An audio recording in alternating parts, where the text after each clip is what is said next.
She wore no logos, no branded gear, just a plain gray top and stoic silence. The reigning champ laughed at her age, but he didn't know this woman guarded the tomb of the unknowns through storms and solitude. The air in the Philadelphia Athletic Center was thick, a humid cocktail of sweat, disinfectant, and a faint, sharp scent of rubbing alcohol. It was a cathedral of controlled violence, echoing with the rhythmic thud of bodies hitting mats, the grunts of exertion, and the low, urgent hum of coaches shouting instructions. This was the East Coast Grappling Open, a proving ground for the hungry and the hopeful. Competitors, mostly young men in their early 20s, moved with a restless energy, their bodies billboards for brands like Apex Predator and Iron Clutch. They bounced on their toes, slapped each other's backs, their cauliflower ears a badge of honor in this world of leverage and pressure. Into this cauldron of testosterone and ambition walked Clara Vance. She didn't so much enter as appear, a pocket of stillness in the surrounding chaos. At 40, she was a decade or two older than nearly every other competitor. She wore a plain, heather gray athletic top, unmarked by sponsors, and simple black compression pants. Her light brown hair was pulled back into a severe, practical bun, every strand in its place. There was no swagger in her step, only a quiet economy of motion. Her shoulders were square, her posture immaculate, as if an invisible plumb line ran from the crown of her head to her heels. She approached the registration table, a folding island in a sea of nervous energy. The volunteer, a college kid with a lanyard, barely looked up from his phone. Clara said nothing, simply slid her registration form and driver's license across the table. The kid scanned them with a bored flick of his wrist. Vance, Clara. Women's Absolute Division. He grunted, gesturing vaguely toward a crowded warm-up area. Mats are over there. First match is in 40. Clara gave a slight, almost imperceptible nod. But she didn't join the writhing mass of grapplers. Instead, she found an empty spot on a metal bench against the far wall, away from the main thoroughfare. She sat, back perfectly straight, hands resting softly on her knees. She didn't stretch. She didn't shadow wrestle. She didn't plug in earbuds to blast motivational music. She simply watched. Her gaze was calm, steady, and unnervingly focused, sweeping across the room not with the anxiety of a competitor, but with the patient, methodical vigilance of a guard on watch. Her stillness was so absolute it became a kind of spectacle. A few younger fighters, their faces flushed with adrenaline, pointed and snickered. "Yo, check it out," one whispered to his teammate. "Think she got lost on her way to the yoga class?" Another laughed. "Dude, that's someone's mom. Probably here to prove she's still got it." The comments were just loud enough to carry, designed to be overheard. Clara gave no indication she had heard them. Her expression remained unchanged, her focus unbroken. But not everyone was laughing. In the bleachers, a man named David Chen adjusted the long-range lens on his camera.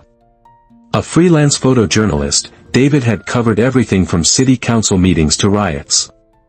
A year ago, an assignment had taken him to Arlington National Cemetery on a cold, rainy November day.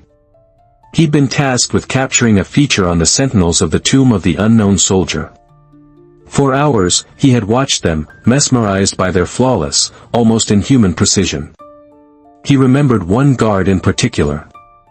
The rain had plastered her uniform to her frame, but she hadn't flinched, hadn't shifted, hadn't betrayed a single flicker of discomfort. Her face was a mask of pure, unwavering dedication. He zoomed in on the woman on the bench. The set of her jaw. The unwavering stillness of her gaze. The posture that defied the casual slouch of the modern world. It couldn't be. But the more he looked, the more certain he became. It was her. The tomb guard from that rainy day. He felt a chill crawl up his spine that had nothing to do with the gym's aggressive air conditioning. What in God's name was she doing here? Sentinels didn't just show up at regional grappling tournaments. Their lives were defined by a discipline and purpose that seemed alien to this world of branded fight shorts and ego. He kept his lens trained on her, a sense of profound unease mixing with his journalistic curiosity. This wasn't just another human interest story. This was something else entirely. The electronic beep of the scoreboard timer was the only thing that seemed to rouse Clara from her state of suspended animation. A voice, distorted by the gymnasium's poor acoustics, crackled over the PA system. Next up on Mat 3, Women's Absolute Division, Marco Diaz vs. Clara Vance. The announcer had misread the sheet, placing her against a male competitor from a different bracket. A brief, confused murmur went through the nearby crowd. Before an official could correct the error, a young man with slick black hair and the wiry, coiled physique of a panther stepped onto the mat. Marco Diaz was a rising star in the Brazilian jiu-jitsu scene, barely 21, with a silver medal from the Pan Ams hanging in his dorm room. He moved with a fluid, confident grace, bowing to the referee with a practiced flourish. When he saw Clara approach, a look of confusion, then amusement, crossed his face. He glanced at the referee, who just shrugged, eager to keep the tournament moving. Marco smirked. An old woman. An easy warm-up, mistake or not. Clara stepped onto the mat. She bowed, a short, crisp gesture devoid of any flourish. The referee, a portly man with a weary expression, signaled for the match to begin. Hajime. Marco didn't hesitate. He shot forward, dropping low for a classic single-leg takedown, his movements a blur of speed and technique. He expected to meet resistance, to feel her brace or sprawl. Instead, he met nothing. Just as his hands were about to close around her ankle, Clara took a single, perfectly timed half-step backward. Her movement was so subtle, so economical, it was almost invisible. Marco's hands closed on empty air, and his momentum carried him forward, forcing him to plant a hand on the mat to keep from stumbling. He recovered instantly, a flicker of irritation in his eyes. He circled her, feinting left, then darting right, trying to secure a dominant grip on her collar or sleeve. But her hands were always there first. Not to grab, but to intercept. Her fingers would brush against his wrist, her palm would meet his forearm, never gripping, never holding, but redirecting his energy, disrupting his timing. It was like trying to catch smoke. Every time he thought he had an angle, she would pivot slightly, shifting her weight, and the opening would vanish. The crowd began to notice. The snickers died down, replaced by a confused silence. Marco was the aggressor, the one constantly moving, constantly attacking. Clara was doing nothing, yet she was in complete control. She wasn't defending, she was simply negating. Frustration began to creep into Marco's movements. He abandoned his technical setups and tried to use his youth and athleticism, attempting a fast, explosive arm drag. He lunged, grabbing her triceps, ready to spin behind her. But as he pulled, she didn't resist. She flowed with the motion, turning with him, her center of gravity so perfectly aligned with his that his pull had no effect. It was like pulling on a door that was already opening. For 3 minutes, the pattern repeated. Marco would attack, Clara would neutralize. He tried throws, trips, and takedowns. Each attempt was met with the same infuriating calm, the same minimal, precise adjustment. He was pouring sweat, his chest heaving, his clean technique growing sloppy with impatience. Clara, by contrast, was barely breathing hard. Her face was a mask of placid concentration. The man who had seen it all, David Chen, was rapidly firing his shutter from the bleachers, his heart pounding. He wasn't just capturing a fight, he was documenting a phenomenon. The way she moved, it wasn't martial arts as he understood it. It was a physical manifestation of a philosophy. Efficiency. Precision. No wasted energy. The creed of the tomb guard, played out on a wrestling mat. The end came abruptly. Goaded by the silent, unyielding defense, Marco let out a frustrated grunt and launched a reckless, desperate tackle, a pure explosion of energy. It was the move of a fighter who had abandoned his training. Clara saw it coming. As he crashed forward, she didn't meet his force. She sidestepped, her lead foot moving no more than 6 inches, and placed a single, open palm gently on his charging shoulder. It wasn't a push. It was a guide. That subtle redirection, combined with his own unchecked momentum, was enough. Marco's feet tangled, his balance shattered, and he tumbled ungracefully off the edge of the mat, landing with a surprised yelp on the hard floor below. The referee blew his whistle, looking as stunned as everyone else.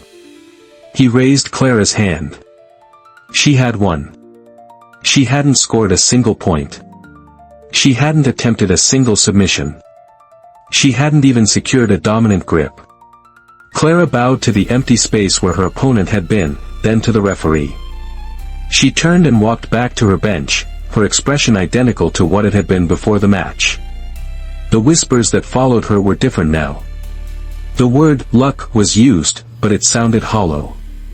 A few seasoned coaches, old men with gnarled knuckles and keen eyes, stared at her, stroking their chins in thought. They knew what they had just seen wasn't luck. It was a level of mastery so profound it looked like inactivity. And it was terrifying. As the tournament progressed, a new energy began to build around Mat 3. People lingered, their conversations hushed, their eyes drifting toward the silent woman on the bench. The story of her first match had spread through the gymnasium like a brushfire, mutating with each retelling. Some said she had hypnotic powers. Others claimed she was a legendary, reclusive master who had emerged from hiding. But the dominant narrative was one of fluke and gimmickry. She'd gotten lucky against an overeager kid. She couldn't possibly stand up to a real, top-tier opponent. That opponent arrived in the form of Rex, the Mauler, Jensen. If Clara was a ghost, Rex was an explosion. He was the reigning, undefeated champion, a 24-year-old physical specimen built of granite and ego. His neck was as thick as a fire hydrant, his signature cauliflower ears a testament to a life spent grinding on the mats. He strode through the venue like he owned it, a small entourage of sycophants trailing in his wake. His fight shorts were a chaotic collage of logos, energy drinks, protein powders, and aggressive-sounding athletic wear. When he competed, it wasn't a match, it was a demolition. He didn't just beat his opponents, he broke their spirit, often finishing fights with a guttural roar and a flexed bicep pose for the crowd. He had just finished his semi-final match in under a minute, submitting his opponent with a brutal rear-naked choke that left the poor kid gasping and red-faced. As the referee raised his hand, Rex's eyes scanned the gymnasium, soaking in the adoration. That's when he noticed the buzz around Clara. He saw the cluster of spectators, the way the officials were whispering and pointing. His manager, a slick man in a tight polo shirt, leaned in. That's the woman everyone's talking about. The one who won without scoring. They're calling her, the ghost, ... Rex let out a short, derisive laugh. The ghost? Looks more like my high school librarian. He wiped his brow with the back of his hand and swaggered over toward Clara's bench.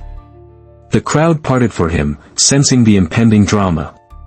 He stopped a few feet from her, deliberately planting himself in her line of sight. He looked her up and down, a theatrical sneer spreading across his face. Clara, who had been watching a youth match on a distant mat, slowly raised her eyes to meet his. They were calm, clear, and utterly unimpressed. So, you're the big mystery, Rex began, his voice loud enough for everyone in a 20-foot radius to hear.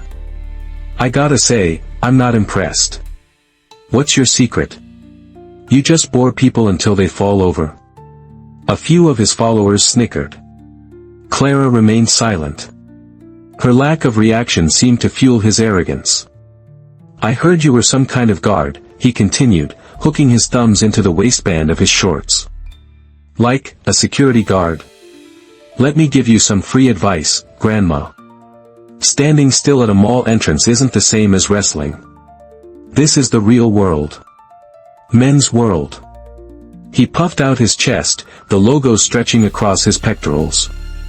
The insult hung in the air, sharp and ugly. The casual sexism, the dismissal of her age, the sheer, unadulterated arrogance, it was all for show, a performance of dominance. David Chen, watching through his lens, felt his jaw tighten. He saw the faces of the people around him, some laughing, some looking uncomfortable, a few women glaring with open hostility. Clara's expression didn't change. She didn't scowl. She didn't rise to the bait. After a long, heavy moment of silence, she gave him the same small, formal nod she had given the registration clerk. It was a gesture of acknowledgement, nothing more. But to Rex, that quiet dignity was more infuriating than any comeback. He saw it as defiance. He saw it as disrespect. He was Rex, the Mauler, Jensen, the king of this domain, and this nobody, this woman, was looking at him as if he were nothing more than a mild disturbance, a passing noise. He leaned in closer, his voice dropping to a mock conspiratorial whisper. "You and me in the finals. It's gonna be fun. I promise I'll be gentle." He winked, then turned and walked away, laughing with his crew. The confrontation had drawn a line in the sand. It was no longer just a match. It had become a referendum. Every person in that gym, whether they knew it or not, had picked a side. It was the loud, brutal, commercialized force of Rex Jensen versus the quiet, inscrutable discipline of Clara Vance. It was brute strength against an unknown quantity. It was the champion against the ghost. And as Clara sat there, unmoved and unbothered, it was impossible to tell which was the more powerful force. The atmosphere for the final match was electric. Every seat in the bleachers was full. Spectators who couldn't find a seat stood 3 deep around the perimeter of mat 3, their cell phones held high, ready to record. The air crackled with anticipation. This was the match everyone had been waiting for, the story that would define the entire tournament. The announcer's voice boomed over the speakers, filled with manufactured hype. And now, the moment you've all been waiting for. In this corner, the reigning, undefeated East Coast Grappling Open champion, with a record of 22 wins and 0 losses. Rex, the Mauler, Jensen. Rex exploded from the entryway, jogging into the spotlight, his arms raised high. He bounced on his toes, playing to the crowd, a predator savoring the moment before the kill. A loud cheer, driven mostly by his entourage and fans of his aggressive style, erupted from one side of the gym. And his opponent, from out of town, the announcer fumbled, realizing he had no hometown, no gym affiliation, no accolades to list. He recovered lamely. Clara Vance. Clara emerged from the side, walking with the same measured, deliberate pace as before. There was no cheer for her, only a wave of intense, curious silence. She stepped onto the mat, her bare feet making no sound. She looked smaller than ever under the bright gymnasium lights, a lone, gray figure facing a mountain of branded muscle. The referee called them to the center. Rex stared at her, a predatory grin on his face. "Ready for your lesson, old-timer," he muttered, his voice a low growl. Clara met his gaze. Her mind wasn't on him. It was thousands of miles and several years away, in the blistering heat of a desert training base. She could feel the familiar weight of a rifle in her hands, the scratchy fabric of her uniform. She could hear the voice of a young soldier named Leo, his face bright with sweat and enthusiasm.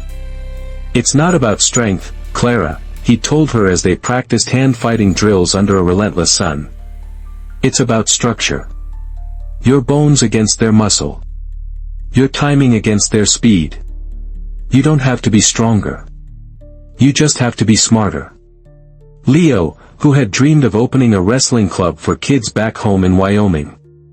Leo, who never made it home. Hajime. Rex shot out of his stance like a cannonball. There was no finesse, no setup. It was a pure, explosive double-leg takedown, the kind that had won him dozens of matches. He drove forward, his head aimed for her midsection, his arms ready to scoop her legs and dump her on the mat. But Clara wasn't there.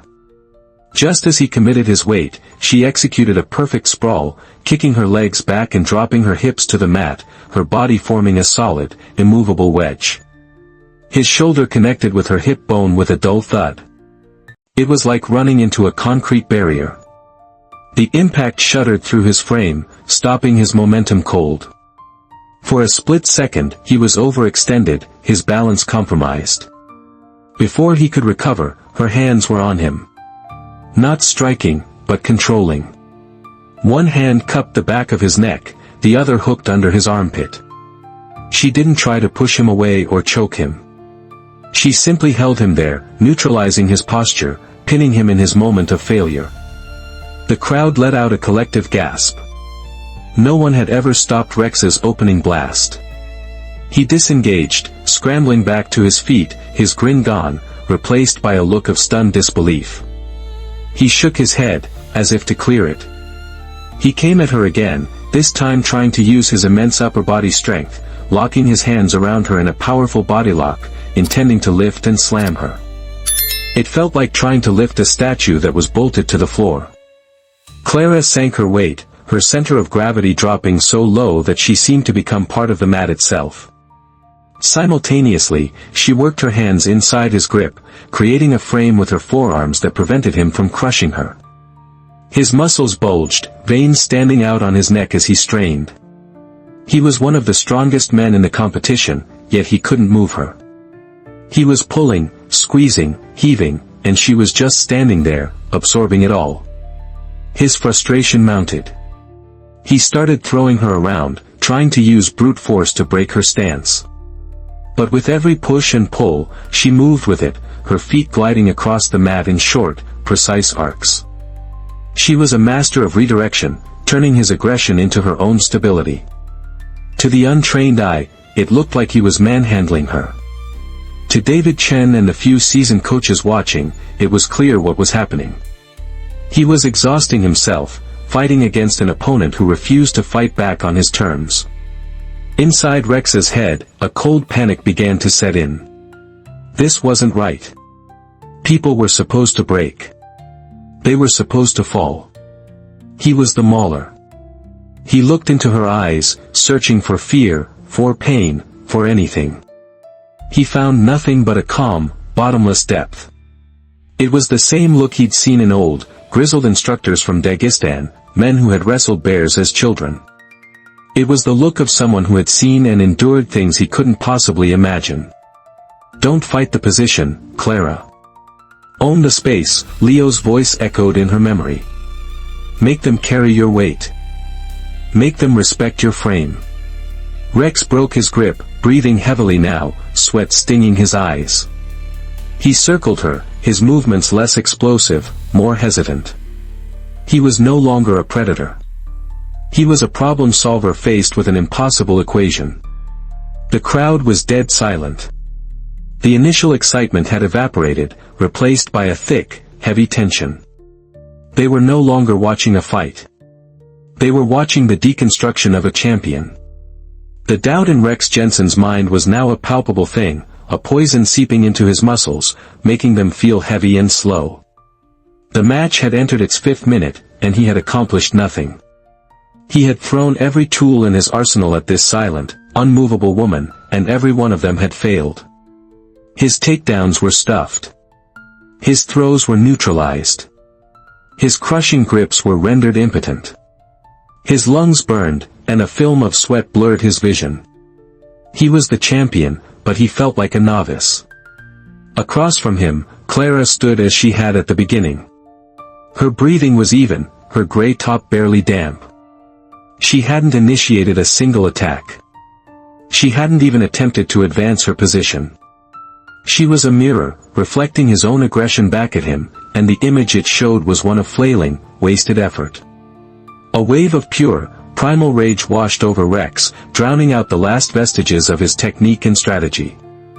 The roar of the crowd, his reputation, the sneering face of his manager, it all coalesced into a single, desperate impulse. He would not be humiliated. He would not be outthought by this nobody. If technique wouldn't work, then raw, unadulterated power would have to. He let out a guttural roar, a sound that was more animal than human. It was the sound of his ego shattering. He lowered his stance, gathered every ounce of strength in his formidable frame, and charged. It wasn't a takedown. It wasn't a throw. It was a tackle, a blind, furious collision intended to drive her through the mat and out the other side. The crowd gasped. The officials tensed, ready to intervene. It was a move of pure desperation, dangerous and uncontrolled. Clara watched him come.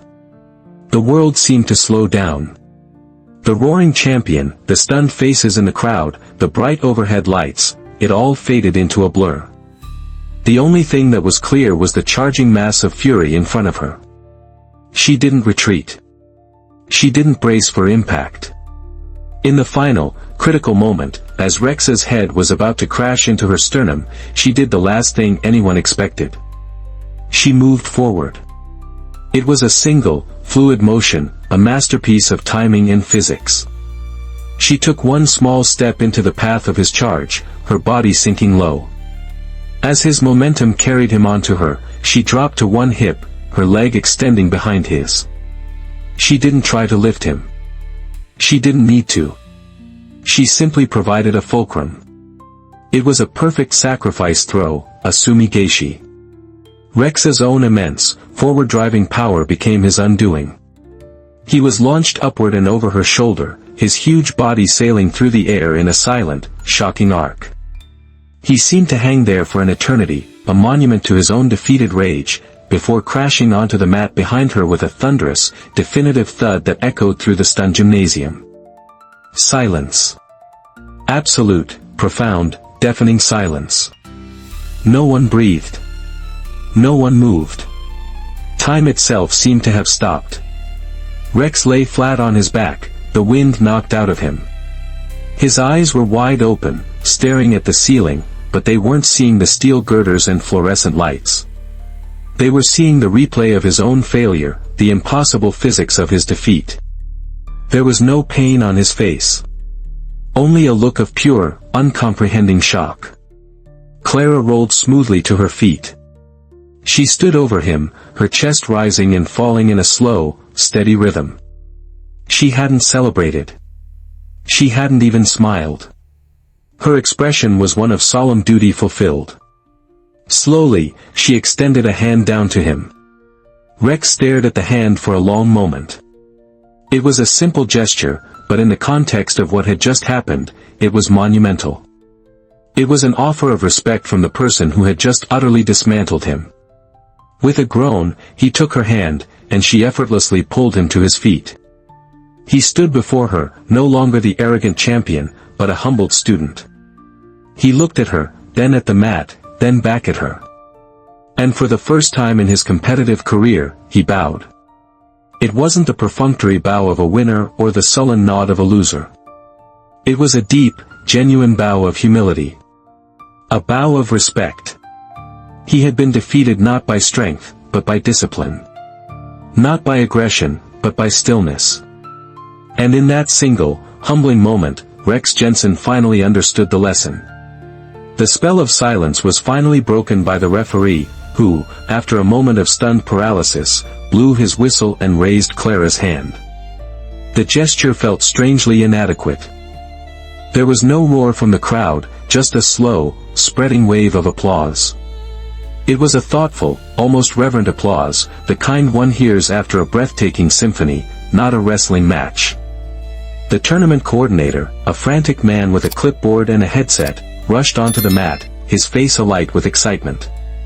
That was unbelievable. Incredible. We need you for a post-match interview right now. The local sports affiliate is here, we can get you on the 11 o'clock news.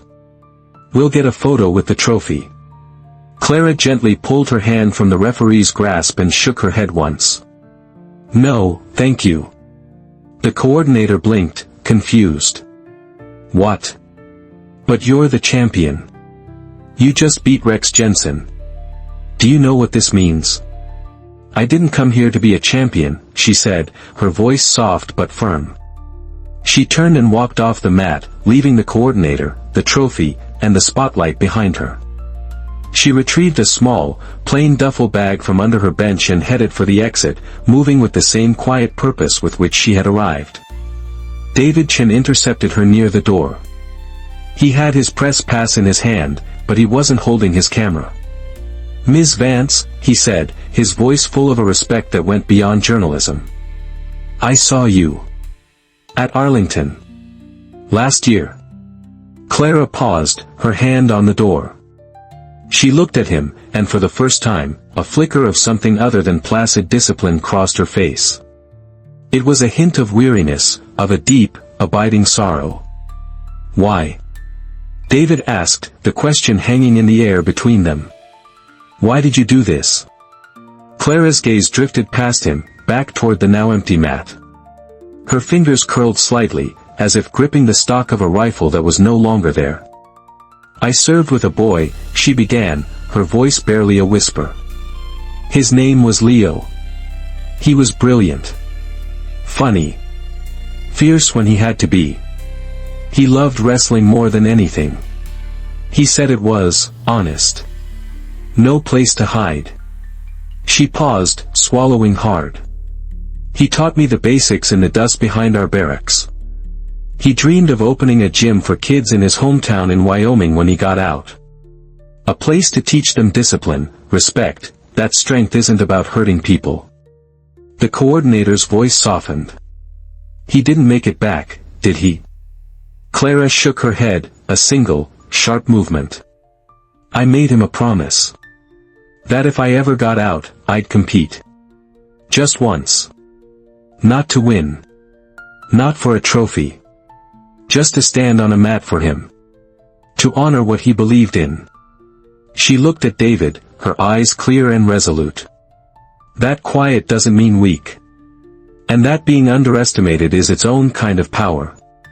With a final nod, she pushed the door open and disappeared into the evening, leaving behind a gymnasium full of people who would talk about what they saw for years. David Chen's story didn't go viral. It wasn't picked up by major networks. But he wrote it with care and posted it on a few veterans forums and niche martial arts blogs. It was a quiet story, shared among those who understood its weight. A few weeks later, in a small, unassuming wrestling gym in a dusty Wyoming town, a memorial seminar was being held for Sergeant Leo Reyes. There was no fanfare, just a handful of his old training partners, his high school coach, and a folded American flag resting on a table beside the mat. No one knew who arranged for the delivery. A small, unmarked box arrived that morning. Inside was a brand new pair of wrestling shoes. They were simple, classic, unadorned, except for the custom embroidery on the tongues. On one shoe was the name Leo. On the other, Clara. They said a woman had dropped off the package. She stood at the back of the gym for a long time, watching the young wrestlers drill, her hands clasped behind her back. She never spoke. She never introduced herself. And when she finally turned to leave, she was just a silhouette against the setting sun. She left behind no name, no trophy, only a promise kept. And those who knew, knew. Because some warriors fight on battlefields of dust and sand. And some fight on battlefields of memory and honor, forever standing watch. What this story teaches us is that the deepest strengths are often the quietest. True honor isn't found in a trophy or a headline, but in a promise kept in silence. If you've ever known someone whose quiet dedication spoke louder than any words, share this story with them. Let us know in the comments what true strength means to you. And please, always comment with respect for the quiet warriors among us. Thank you for watching, and if you believe in these values, consider subscribing to keep their legacies alive.